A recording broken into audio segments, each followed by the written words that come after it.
Hi, I'm Jami. And I'm Hugo. Welcome to No Particular Place to Go, where two middle-aged guys on opposite sides of the Atlantic talk rubbish about cars, car culture, ownership, track days, modifications, and pretty much anything else related to cars. We're not professionals, as you'll shortly hear, but a big part of our lives revolve around all things with four wheels. Thanks for joining us.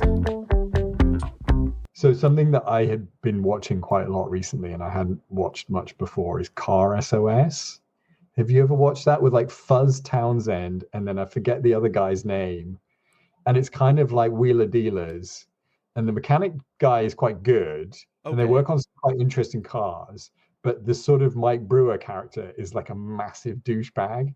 And they always like, I mean, the stories are often quite sort of like compelling because it's usually like some old dude who's like got sick and he can't drive the car anymore. And then it's just sat there and rotted. And it might be like a Delta Integrale, or like one this week was like an Aston DB6, right? And the guy slipped on black ice and given himself some spinal injury. And like, I mean, the stories are quite bad. Oh my God.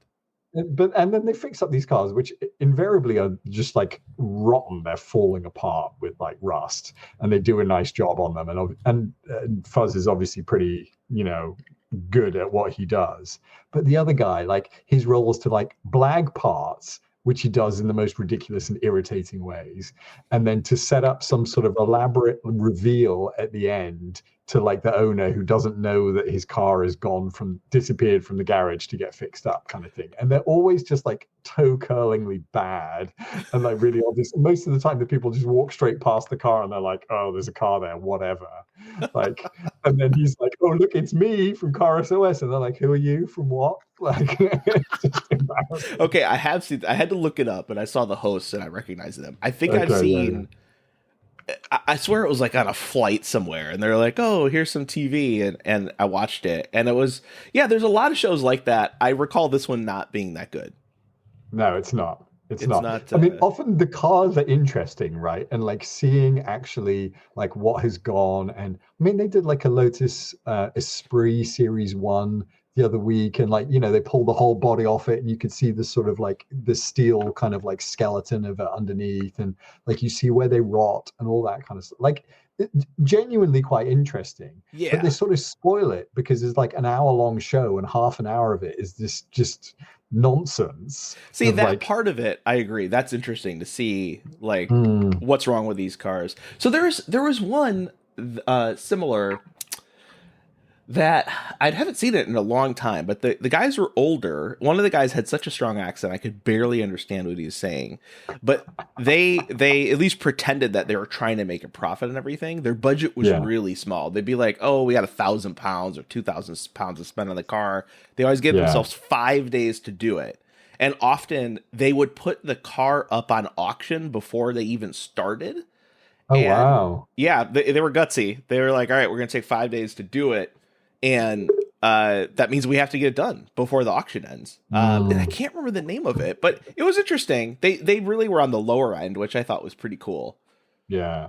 And then there's been because I think in some ways those are, when you see those, and that's a bit sort of Festival of the Unexceptional, right? It's like when you see these cars that otherwise would just get junked, getting back on the road. In some ways, that's kind of like more interesting than just like, oh, here's another Ferrari, of course. Yeah.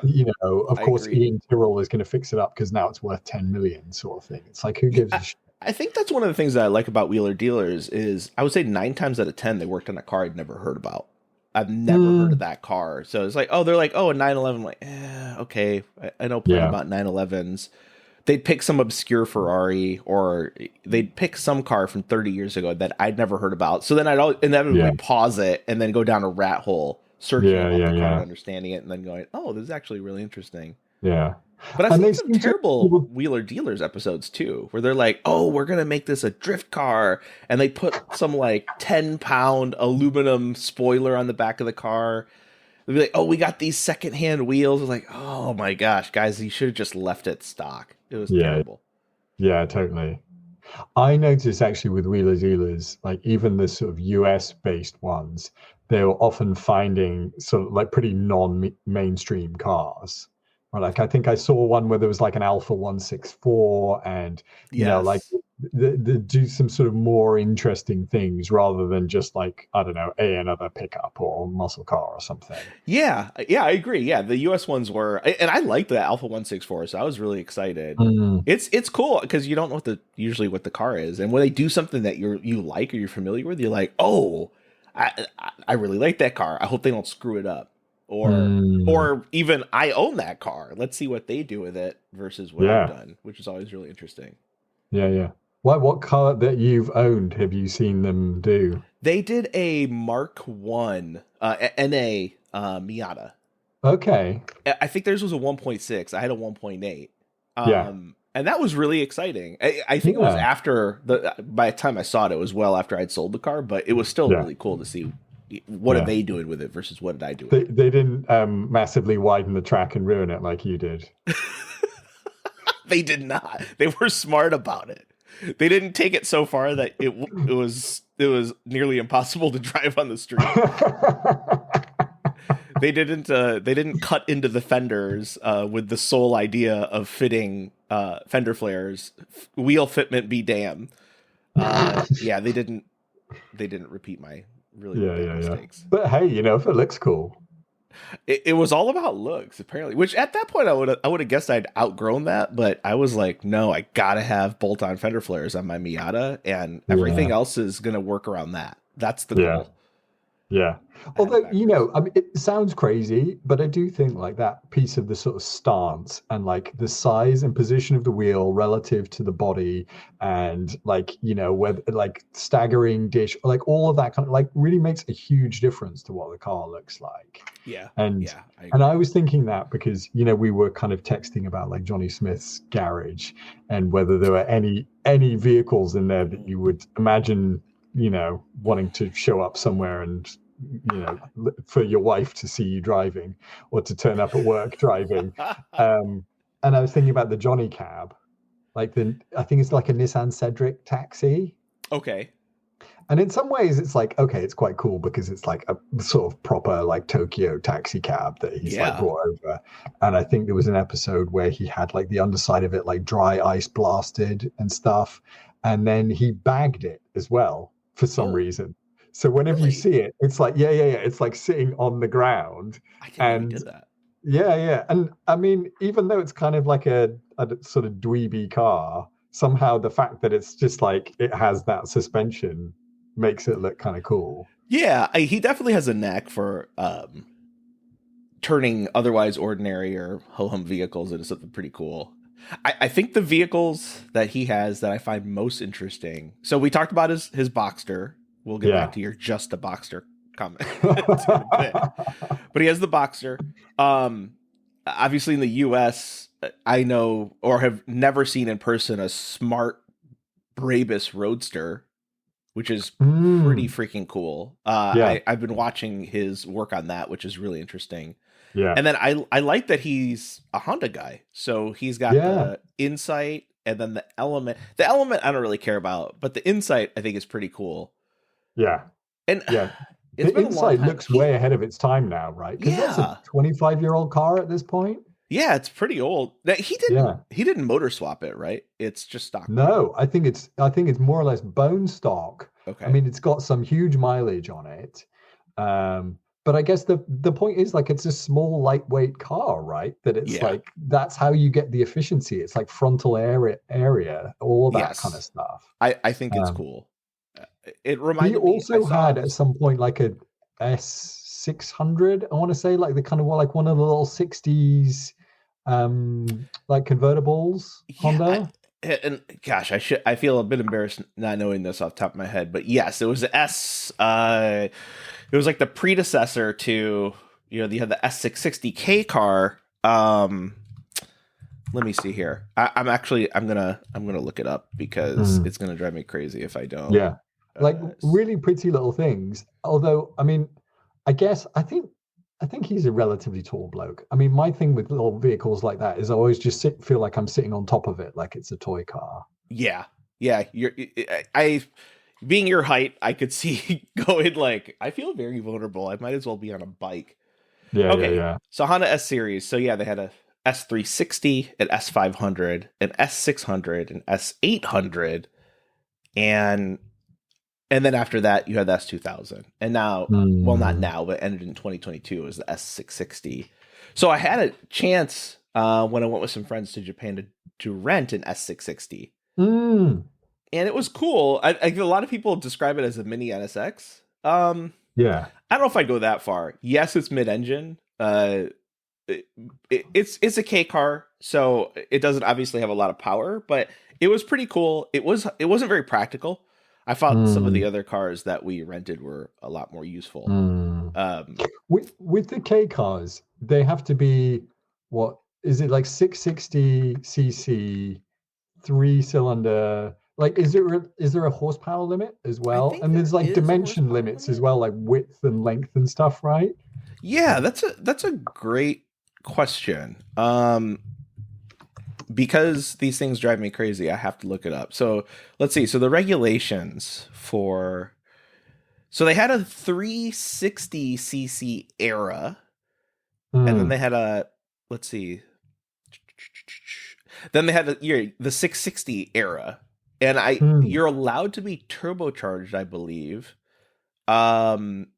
They did have a power limit, so it looks like from 1990 to 2014, it couldn't make more than 64 PS, 63 horsepower, 47 kilowatts. For all of our Australian and New Zealand listeners, all three of them.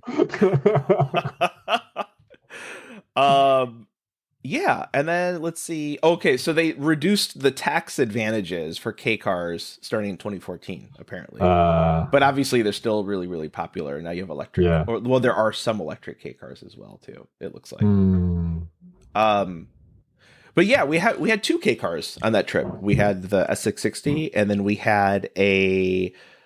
Oh gosh, why can't I remember it? I have a model of it sitting around here somewhere. Oh, it was a Suzuki Alto Works, which I was really excited to rent because it was in Gran Turismo at one point, and it's not like the power level is the same, but it's a surprisingly large car inside, and it's very boxy, and I thought it was a lot of fun.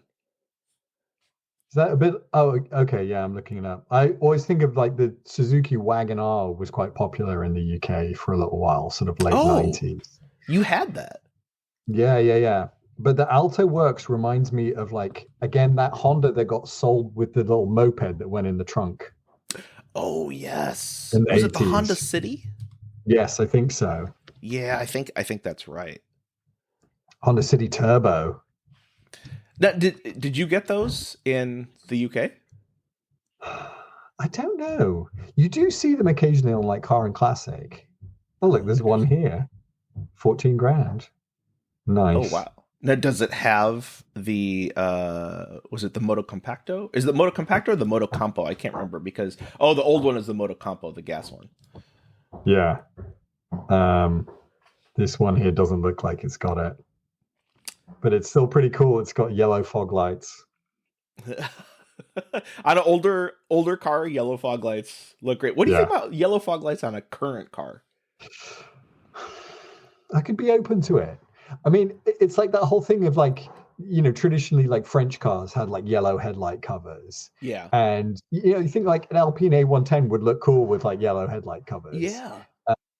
And actually, like a lot of articles increasingly saying that, like, because the average height of a car is now higher because more people are in SUVs and all of like the LED headlights and stuff, like real issues with like particularly older people driving at night just getting blinded all the time. Yeah. Right. And that was the whole point of the yellow headlight covers, is to not blind oncoming traffic. Okay. I was going to ask because I actually didn't know. Either that or like the crosses, like the rally cars. Oh, yeah. That's...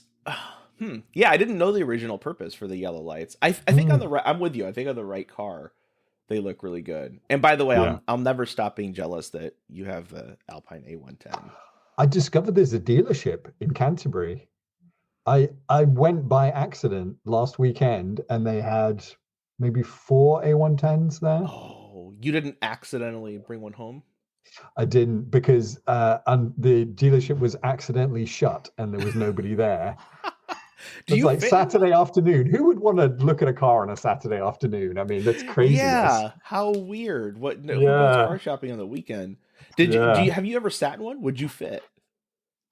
Well, I haven't sat in one. I mean, Okay. they're obviously like in the metal, they're not big cars, right? Like Okay. they're very sort of like compact. But I mean, the fact that they would sort of design for tall people, and like a certain Mr. Murray, who is quite tall, is a fan. And Oh, like, that's I mean, true. again, to that point of like the smaller cars, normally I sit on top of rather than in. Yeah. That's always kind of a thing for me. It's like I quite like a small car, but it's like you just don't fit. I mean, minis are kind of okay, but then it's like you're a two-seater with Yeah, like you had someone a like few that. minis, and Yeah, we had a couple. Yeah. you're 6'3", right? Mm, I can't believe I remembered that. It was actually just a yeah, guess. that's good knowledge. Yeah. How much is that in centimeters for our listeners in metric countries? Well, I think you let's see, divide by 98, and then to the fourth power, you carry the two. Two. That's two Yeah, centimeters. it's reasonably tall. Yeah, 2 centimeters is 6'3". Who knew? I mean, wow, such a different system. I had no idea. Clearly, I'm the dumb American here. I don't know this metric stuff. I don't It know. also doesn't matter. Two Uh, 2.54 centimeters is an inch. So, yes. let me pull up Gemini, and Gemini can tell me. Yeah, yeah, yeah. Or I'm sure the ChatGPT. robots know. Yeah, they'll be telling us. Okay, so yes, I have an X to grind. I should start with it is not personal at all. So I will not go in on you. But the Okay. Cayman thing. So it's interesting. So the Cayman first came out, and there was Yeah. always theories like, oh well, Porsche won't give it the same motor as a 911 because it's mid-engine, so it would show up the 911. They have to maintain the Mm, hierarchy of models to get away with charging mm, more for mm-hmm, 911, mm-hmm. etc., etc., etc. So it's interesting because I totally buy into that. But then you have the GT4, the GT4 RS that has a GT3 motor, and it's really, Yeah. really capable. I do think inherently a mid-engine chassis is better. But then Mm, I was reading a review of, I think it was a 993, or I was watching a video of a 993, and someone made the point that modern Porsches are not as rear-engined as older ones were. Like if you go to a mm. 964, and this is I'm paraphrasing here, and I don't have a 964 in front of me obviously, but what they were saying is the motor is almost entirely behind the rear axle in 964. Mm-hmm, If you mm-hmm. look at a 992, the car is much more mid-engine than rear engine now, Mm. Yeah, yeah, yeah. which is interesting. And I wonder if they just went like full on mid-engine with a 911, like 10 years from now, and it was no longer rear engine but mid-engine. I mean, I wonder whether anyone would notice or care, right? I mean, they're all turbocharged now. Like there's a hybrid one out now. I think people sort of buy into the shape and the myth, regardless of. They could probably come out with a full electric one, and it wouldn't hurt them Yeah, too much, I don't think. I think you're right. That is interesting, though, because you sort of think about that with like front engine cars, right? Like I think like historically old Audis were like very front engined, like Yes. way out over the front axle, big overhang, terrible understeer kind of thing. And Yeah. then you get something like I don't know, like an AMG GT that is sort of like front mid-engined, Yeah, it's where front mid. actually Yeah. it's like a lot of the engine is quite a long way kind of inboard, if you Yes. will. But I think it's interesting the point on the sort of like the Cayman and 911, because I think particularly like the current generation 911, like they've just got very big and they've got very expensive, and you Yeah. kind of go, I'm not sure that does the job that like a 911 did even, I don't know, 20 years ago, let alone like 50, 60 years ago, right? Like I feel like that kind of daily usable sports car that you can park on the street and you can like get down like narrow lanes and all the rest of it, and doesn't cost you, the cheapest one is 100 grand nowadays for like a Yeah. 911, right? Like it feels like that is very much like the Cayman. And I mean, surely they are actually, like spec for spec with the same engine. They've got to be better to drive, better balance, quicker, like all the rest of it. So Yeah. yeah, you do kind of feel like in a way that the sort of 911 has like aged out of, or kind of graduated from being like the car that it was kind of designed to be, you know? Yeah, I mean, wasn't that like the 911 thing? Was it has a lot of performance, but it's everyday usable. It's small enough. It's small enough. It's compact enough. It's just more it's you sit a bit more upright. Your visibility is better. Yeah. So it's like, Yeah. yeah, you could have a 911 or you could have a 355. One's going to be more usable and a Yeah. little bit not mainstream. I'm trying to figure out what the word is that I'm looking for, but just a bit more usable.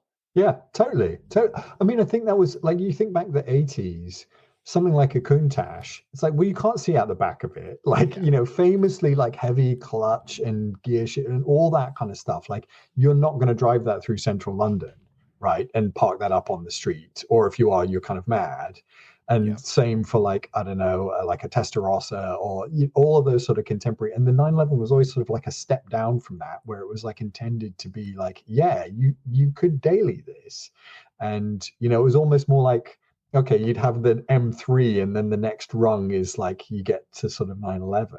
Yes. And I mean, maybe that's still true, right? But I do think like, a lot of these, I mean, even M3 is like, it's so expensive, so complicated, like big now as well, that you go, well, actually, M2 is more like what M3 kind of spiritually. I mean, like the new M5 is just insane, right? It's a 7 Series with, oh man, that weighs 2.5 tons and the whole bit. The hate for the new M5 is pretty much universal. Yeah, and I think it seems justifiable. I mean, the weight that we car wow. So we love Matt Watson. Yeah. And so he did a drag race, and he had the current and then the prior 2 gens of the M5. Yeah. And the last gen M5 was hanging with the current one. Like the weight difference just kind of knocked out the power difference, and they were even as far as drag races go. I can't imagine that the last gen M5 is more difficult to live with, has less performance in the real world. Just go pick one of those up used versus the new M5. Like, yeah, totally. And also probably it's going to hold its value because it's like the last of the proper ones, right? Like, whereas who wants a 3-year-old electric or hybrid car? Like nobody does, right? Yeah. It's all done for emissions and whatever nonsense. It's a tough place. I mean, I think that's, I think we talked about this last time, but like the more and more modern cars get, you fall out of that sweet spot, right? You had a spot where they were modern enough that you didn't feel like you were driving a tin can, and no radio, for example. But they're not so modern that you're like, well, geez, I need an app to open the door. Like, I can't do anything in this car in a normal way. Yeah. I completely agree. Also, just on the M5, today on my way to the big Swedish shop, I saw not the previous gen, but the one before. So I think that's like the F10, right? The sort of like, 2000, 2012-ish kind of. And those, you see them on the road now, and you're like, okay, they're not actually huge. They don't look, I think the design has aged quite well. I mean, for a, I don't know, 10, 15-year-old car at this point, I'm sure they're not expensive used, right? Yes. And like, are you really having a lot, is that car genuinely a lot worse? Is it not doing things that like a brand new one would be doing? Like, I don't think so, probably. Yeah, it's, I mean, the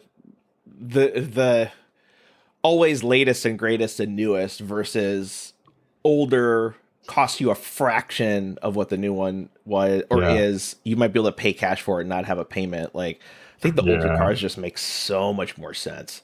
I think the only downside is like sometimes maintenance and parts, which we've talked about before. But overall, it's like, man, older cars are the way to go.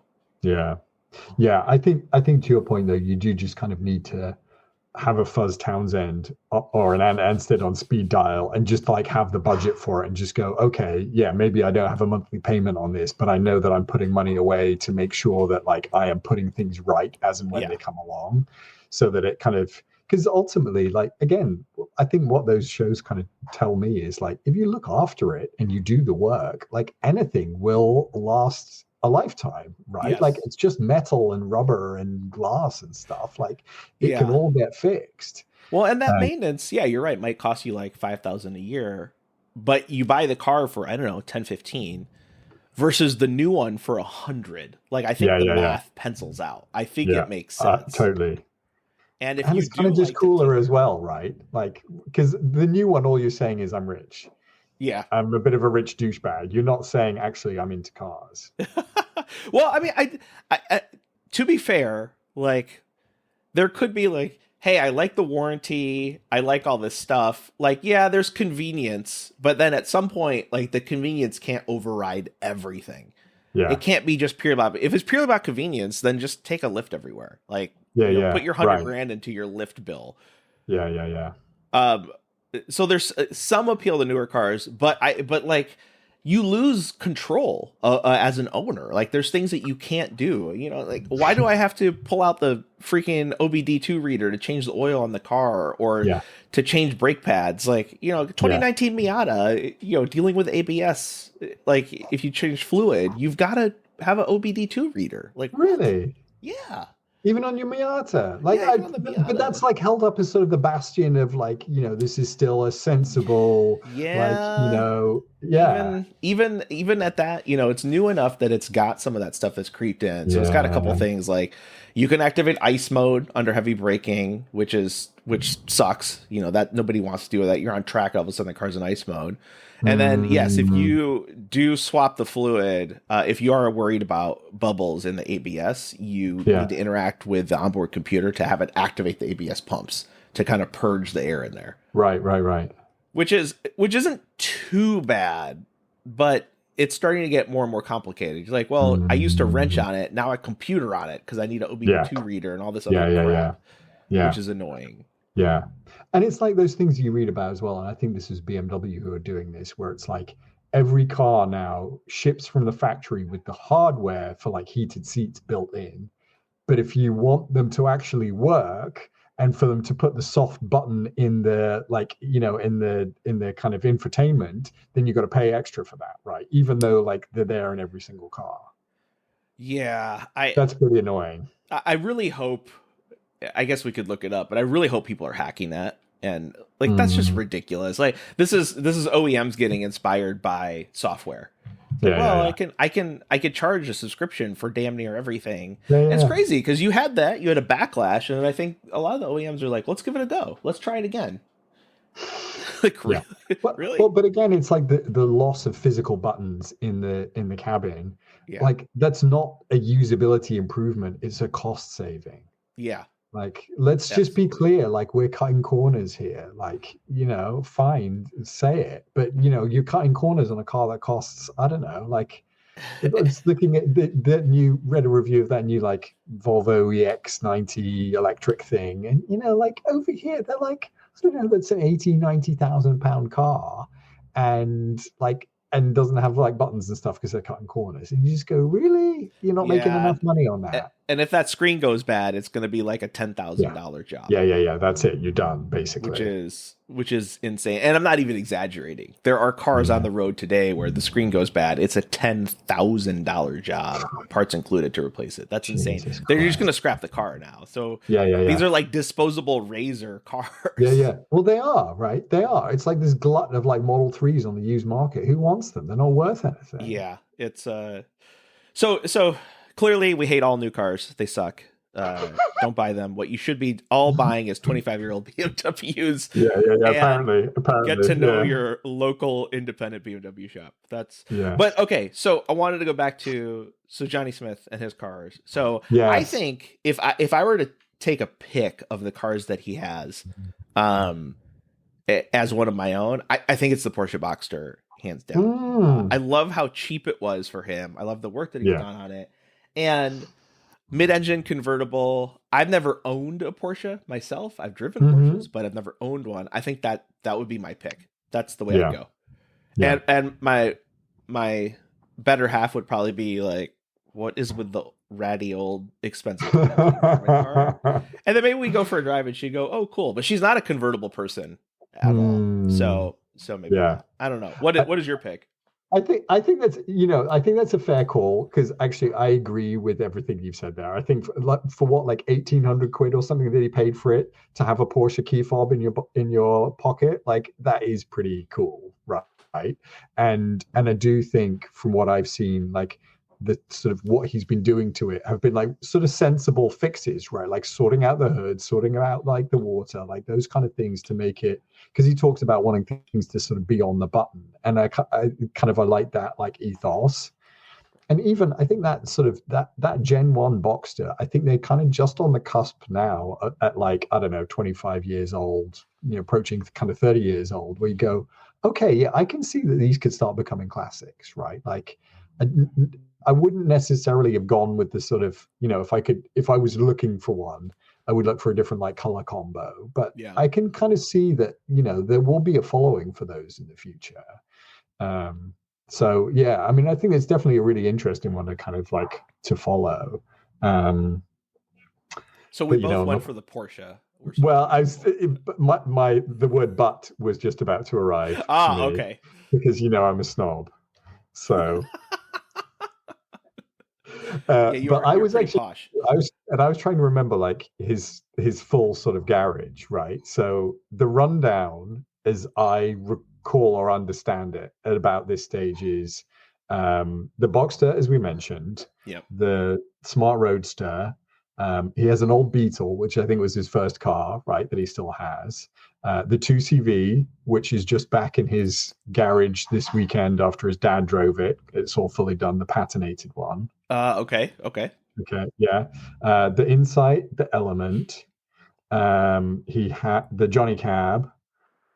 He has this like Austin Allegro sleeper project with the Civic Type R engine in it. Have you Yes. seen Yep. it? Yeah. Apparently, he has an Impala somewhere, a '64 Impala that I nobody's ever do seen. remember him mentioning it. I don't know if I've seen it though. Yeah, I don't think I've seen it. And then the Dodge Charger.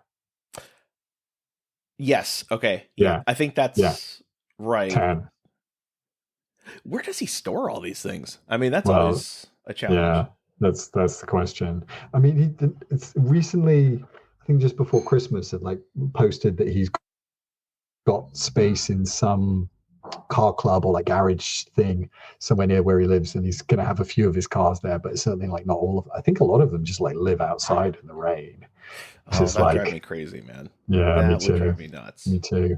Well, But the one I would pick, out of all of those, I realized there's probably one that I liked. Would you care to guess? oh man, out of all of those, I'm just gonna wildly guess it's the Austin Allegro. No. I mean, interesting, but I wouldn't want to drive around in an Allegro. Oh, that's right. Well, it's not the Brabus Roadster, I'm pretty sure. No. No, I have no idea. Which one is it? I would actually, presented with that choice, I would burble away in the Dodge. Really? Mm. Okay, that would have been probably my last guess. Yeah, but it's funny because I mean, 8 years over there, I was never all that tempted to buy some like old sort of muscle car. But like, I guess having grown up with Dukes of Hazzard and stuff, and like for a while, I was a bit obsessed with like Vanishing Point, the movie, and then the Primal Scream album. And I always kind of thought it'd be cool to have like, more the Charger than the Challenger. And I kind of like that his is quite kind of ratty on the outside as well. Like that sort of appeals to me. So is there a strong streak of appreciation for American cars, in particular muscle cars in the UK? Yeah, definitely. I would say so. Yeah. Because they're just such different beasts, and in many ways, like just wildly impractical because they're far too big and the steering wheel is on the wrong side and they drink a huge amount of petrol, which is incredibly expensive. So it's just like, it's such a sort of, logically stupid thing to do, to run a car like that. Yeah. So that when you do see them, it's people who obviously like, like have a huge sort of passion for it. Like I saw a brand new Dodge Ram pickup on the A2 yesterday or the day before, and I was just like, what like, who's brought that? Because even it's like, to bring it over and to change the plates and all the rest of it, it's like it costs a bomb, but you just can't buy anything approaching like that over here. You get Hilux. And then the next thing, if you want, like, if you really wanted to tow a big Airstream or whatever, it's like you've got to import some yank tank. There's not a so yeah. So if you're a track day enthusiast, you've got I don't know. Let's say something kind of on the heavier side. You've got a GTR and a steel trailer. So we're talking, I don't know what, 6,000 pounds or so. Maybe it's a bit generous. So if you don't go American, what would you buy? Well, I guess you've got all the German SUVs and stuff like that. You've got some vans. You're probably in a Land Rover Discovery going very slowly. Okay. Realistically, yeah. Well, those have pretty big tow capacity, right? They do. Particularly the sort of older ones that are sort of like body on frame and stuff. But, but they're just slow as anything. And that's kind of okay most of the time. But yeah, you see it occasionally like Goodwood Festival of Speed and stuff when there's a lot of cars like suddenly kind of into the UK for a short period of time.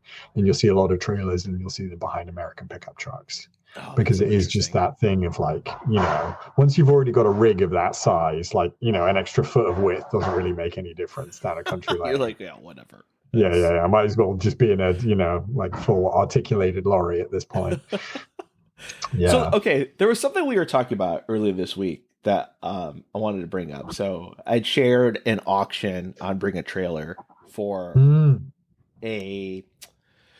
my goodness, I wish I knew my generations of Aston Martin better, but it's essentially the pre-facelift current gen V8 Vantage. Yes. And I'm going for about 76,000. And my buddy Fenton pointed out, he's like, oh, it has an accident on the Carfax. But putting that aside, and you'd pointed out, that's a $200,000 car. Yeah. And I prefer the prior gen V8 Vantage, looks wise, but I just don't think I don't think it has the power and the handling finesse. I've driven a few of those now, one as recently as a few months ago. And every time I'm just like, oh my gosh, it looks amazing, but it's just not that great a drive. And so the current gen is pretty interesting, but I don't know. What are your thoughts? I thought 76 grand for that car is pretty dang good. Yeah. Oh yeah, definitely. And curious as well, like, you said you've driven a few of the kind of previous ones. Did you think seriously about buying one at some point? I did. Like the prices haven't gone up that much, but when I was looking, this was the V8 Vantage with a 4.3. I was looking at manuals because the automatic it's okay. It's livable, but it's not great. I was looking pretty seriously at buying one. I mean, there were some that were under 30,000 in the US, which is pretty ridiculous. Yeah, they have got cheap. I think they're cheap over here as well, relatively. They're gorgeous cars. I've driven 3. So the first 2 that I drove were both 4.3s. The second one of those had an automatic, which I did not like. I think my biggest takeaway, and then the one I drove not that long ago was a 4.7. I think the biggest takeaway is they're just not really that sporting of cars. Yeah. They're kind of like a halfway GT, halfway sports. Yeah. And you can modify them, but oh my gosh, stock parts for those cars are so expensive. So you can go pick one up for 30 whatever, but everything is incredibly expensive. And then aftermarket parts for it are even more. Yeah. So you're like, I'll just get a 4.3 and, put some headers on it. And it's like, that's, I don't know, 10 grand later. I'm exaggerating. It wasn't that much, but the headers were incredibly expensive. Yeah. And so it's one of those cars. It's like, it's beautiful. Look at park it up in the garage, look at it all day, but man, you wish it was a different car underneath. Yeah. Yeah. I mean, I've never driven one, but I always kind of had the impression with those, like they're not, because they were supposed to be the sort of 911 fighter, right? Yeah. But I always had the sense like it's more of a GT than a sports car, and it's more of a kind of like, like, oh, I'm going to cruise down to the south of France kind of thing, rather than I'm going to blap around some B roads sort of thing. Yeah. When they were new, and then like it's like weirdly my mum's gardener, one of the other people that he gardens for is some dude who is like a composer and does some of the theme music for like some Adam Sandler films. Okay. So he's like fabulously wealthy from that, if you can believe it. But it is anyway, and has had one of those V8 Vantages for quite some time now. And like Steve, the gardener, is allowed to drive it occasionally. But I suppose it's it's, I don't know, a 10, 15-year-old car or something at this point. And apparently it's like, it's constantly going wrong. So mainly Steve is driving it to the garage for some, Yeah. no doubt, expensive fix.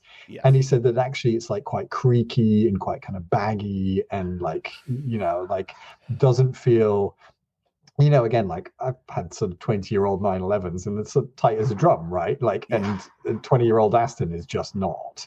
No, they all almost universally have issues with the leather inside. So Mm, the seats, it's livable. It gets loose and kind of like hanging in places, but the mm, dashes tend to the dash leather, from what I understand, tends to shrink and then warp and lift in the corners. mm, So it's kind of like, yeah, I'd expect that of a British car. Like it's almost like buying a Lotus. It's like, yeah, you've got yeah, those compromises that come with it. yeah, I think the problem for the Aston though is it just doesn't reward you the way that yeah, the Lotus would. It doesn't yeah. have the handling. But the reward is just the way it looks, right? Yep, That's that's it. more or less, yeah. And I mean, I think for that reason, for me, of that sort of age, I would probably be more tempted by a DB9, even though I'm sure it's even more expensive to run and all the rest of it. Because Yeah. for me, it's like, I think you're not expecting it to sort of handle or perform. You're kind of just expecting to waft around like it's almost like a kind of Bentley or something. Uh, Yeah. And I have this same circle that I've been literally going in for probably like 7, 8 years, where it's like, all right, I start looking at V advantages. I'm like, well, if you were to look at one, I'd want the 4.7. Yes, you can modify the 4.3 to make nearly as much power, but start with the 4.7. yeah, And then you're like, well, it's very GT-ish. And then you look at DB9 prices, you're like, wow, DB9s are just as yeah, cheap. yeah. And then you're like, well, if I want a DB9, I'd actually Then I rather want a have a DBS DBS. actually. Yeah, exactly. So now you look at DBSs, and then you're like, oh, that same or similar 12 cylinder motor. What about the V12 Vantage? So Yeah, unfortunately, they both lead you to £100,000 or $100,000 yeah, cars. yeah, V12 Vantage, especially V12 Vantage S, and then the DBS is, I think the cheapest one I've ever seen was like yeah, $85,000 in the US. It's like, okay, I just went from like, oh, looking at a bargain Aston to one that's 4 times the price or 3 times the yeah, price. And guess what? yeah, The parts are still super expensive. And now yeah, you're just like, this is on my lottery yeah, win list yeah, one day. totally, totally. Which all of which like kind of brings you back to a like basically current shape Vantage with the AMG drivetrain in it Yeah. and like the better sort of like infotainment and all that kind of stuff. And I think they're supposed to handle a lot better and all of that kind of thing for Yeah. like what seems like a steal, right? And in some ways, I look at those and like it feels a bit like a sort of like AMG GT, but better looking to me. Yes. Like in a way, almost the Mercedes like power plant and everything, it feels like a positive benefit to Yeah, I have in a agree. vehicle in a car like that, rather than. And actually, I think of that sort of generation, like the current, is it like the DB11 they were up to now? Or they've just changed to DB12 right Yes. Yeah. recently. I don't like them as much. Like they're not so pretty enough for an Aston, I don't think. See, I think I like the styling on the bigger Estons. Like Yeah, it's way more in your face now, which probably yeah, doesn't fit with Aston. But putting the Astonness thing aside, I like how they look overall. Um, but I agree. Like the current V8 Vantage, well, I would say pre facelift because now the new one is like 600. Was it 650 horsepower? It's a brute. It's yeah. it's like Yeah, yeah. it's more That's a like lot on the a road. really it's more like a muscle car now. Mm, But yeah, this gen that we were looking at, that one for 76, like that, it does look pretty dang good. And I agree, it looks way better than the GT products from AMG. I just yeah. never really liked those Mercedes GT No. products. They've never Is done it anything so for me. weirdly proportioned, right? Yeah, real proportions, very bubbly, and yeah, Mm, they've never done anything for me. no, me neither. And then they had like the sort of Pan Americana grill that's like the vertical slats, and it just kind of like, oh, it's all a bit kind of like, yeah, like Bane from that Batman movie or something. I don't know, like just not for me. I'm with you. I'm with you. It's Yeah, not. Yeah, I don't need a German Bane looking car. That's not no. my thing. No, but I mean, I think for sure, like, if we're entering the world of 70 grand Vantages, I mean, I think that's interesting. Yeah. But can you not get like a 570S for that money-ish as well. Close. Yeah. So in the US, that's another. I have a problem. I mean, I think it's a common problem that a lot of car people have, which is you're constantly looking and going, okay, for X amount of money, what's out there? Yeah. And it's a really hard, it's a really bad game to play when you price a new car because you're like, oh, a $70,000 Volvo. You're like 70 grand. I can go get on and Yeah, on and on and totally. on and on for 70 Totally. grand. That's Yeah. way more Yeah, interesting. yeah. So the 570s have, gosh, they're like in the 120s. Sometimes you see them in the 1-teens, I think. I really like the 570 GT. I think the body shape looks really good. Yeah, that's the sort of more supposed to be the more kind of touring-y one, right? Yes. And then oddly enough, they have a sport pack where you can put back in the S suspension settings. And so I think Money No Object, that would be, well, Money No Object is a whole nother conversation, but I think those are really interesting. One of the things I like about the 570s, though, is they have more traditional suspension. They don't have the cross-linked hydraulic suspension. And from what I've read, those accumulators on that suspension need to be replaced every so often. And it's a really expensive job. Yeah, okay. And And so they're also just a little bit smaller, a little bit narrower, right? Like probably just again, sort of like Cayman versus 911, like a little bit easier to live with, like real world on the road, getting in and out of parking spaces, kind of thing. Yeah, and I think it's I think it's more livable. I think it's well, I have a friend who has 12C now, and from what he's told me, he's like, yeah, you can actually work on it yourself, which still kind of blows my mind. But I imagine because it's less complex, the 570 would be something you could do some service on yourself versus say a 720 or a 650. And So it it's a still little has more the usable. same carbon tub, and like I mean, it's a proper supercar. Yeah, that's the thing. So you were talking about like, $100,000 911s or $100,000 M cars from BMW, but for roughly the same price, you can have a full carbon tub supercar. Yeah. And that stuff does make a difference. Yeah. It is different. And I'm sure parts for it are really expensive. So, you need to do that. I've also read and heard repeatedly, don't own a McLaren out of warranty, which will cost you like $5,000 a year, roughly, from what I've heard. Wow. I know so it's a jump up in terms of expense. Like, I think the problem for me is the answer always comes back to the car I already own, which is my 92 NSX. I'm just like, no, it's definitely not carbon tub. No, it doesn't have a twin turbo V8. No, it doesn't have the McLaren badge on it, but I can work on it myself. Yeah. Almost anything that it needs, I can do myself, and the parts are cheap. Yeah. And at this point, you and that car have gone through so much together, right? That it's kind of like, surely there will kind of never be something else that will scratch that itch in that same way as the NSX for you. Absolutely not. I think the only negative is, man, damn, you got to get out and drive it more often. All cars need that movement, and it's kind of like your joints, right? If you don't use them. Yeah. That's my only negative. But yeah, I've had that car for 15 years now, or this November will be 15 years. Yeah. And it's a long time. There certainly are other cars I'm interested in trying, but not enough to get rid of that car. Yeah. Yeah. So yeah, I definitely. It's like you've got it, right? You've done it already.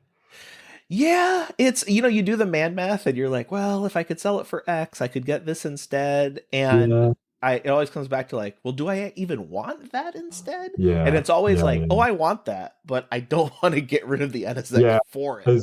As not instead of, right? Yeah. Yeah. So then I look at my bank account balance and go, well, that's not happening. So, okay. NSX stays. Well, I mean, who knows? Maybe, like AI revolution and that Google stock will, keep on going up. Oh, well, yeah. Who knows? We'll see. Count those chickens before they hatch. Well, I think it's more likely that we won't be allowed to drive ourselves, and I'll have to sell it because I'll go, well, I can't drive it. Yeah. I'm legally not allowed to drive myself. I hope that never happens, but I don't know. Maybe in that case, the value of older vehicles will shoot up, and then I think we might talk about this before. They'll be like having a horse. Yeah. You don't drive. I can definitely see that. Can But you put it in a definitely see trailer, that. you take it to the track, and you enjoy it. And I mean, oh my God, can you imagine though if our own like driving experience is limited to driving it on track? Like we're gonna forget how to drive. Yeah. We're not gonna remember Yeah. what to do.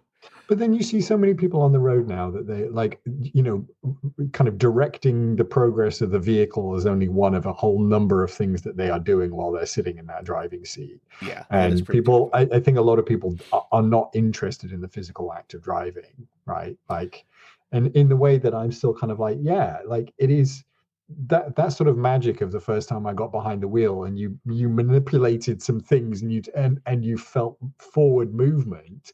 Like in some ways that doesn't really go away. No, it's pretty damn crazy that Yeah.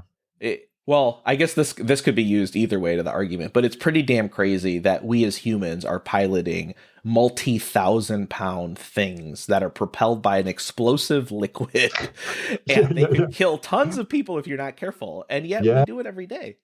And it's funny because like Felix got his like provisional license. I mean, I suppose coming up on this time last year, and started like, kind of getting behind the wheel a little bit. And he had genuinely that thought of like, I am in a killing machine here. Yeah. And I have real responsibility to all the people around me that I know exactly what I'm doing, because like I realize like this is really dangerous actually. And that's fantastic that he had that thought, because a lot of people treat it like a video game. Right? Yeah. If you treat it like a video game, you start to think of it like a video game, but there's no damn reset button. So on that somber note, I think we'll end this one. The last thing I was going to mention was maybe a better vision of the future is, all right, if you're a regular person, you don't have the right to drive. You have the right to call autonomous vehicle, take you around. But then there's people who are willing to go through the rigor and expense of, I don't know, it's $5,000 a year. You got to do X number of hours of training every year to maintain the ability to manually drive. Yes. I think that would raise the standard for those who can still drive, and then everybody else go get an autonomous vehicle and save us your crappy driving. Yeah, totally. And or like, as you say, maybe it's not just racetracks, but maybe there is one route from, I don't know, like London to Edinburgh that you can do yourself, right? And everyone else is just in their little pods, and you go, okay, fine. Absolutely. I think we've just solved the real people can be over here. We have a solution. What we need to do though is immediately set up the company that would do the testing and because that's going to be billions of dollars. We should do that now. You're advocating that we should create the next version of the DMV. I'm not sure about this, but it would be a cool DMV. Okay. You'd get a cool license with like your picture in a hologram, and you get to go to a cool office and wait in a cool line for you get a cool number to stand in line with some really cool employees. Does cool DMV? I guess that is an oxymoron. You can't. Well, it doesn't matter. We're gonna make it. We're gonna make a cool DMV. On the next episode, look out for a big marketing push for the world's first cool DMV. And we're looking for investors. Thanks.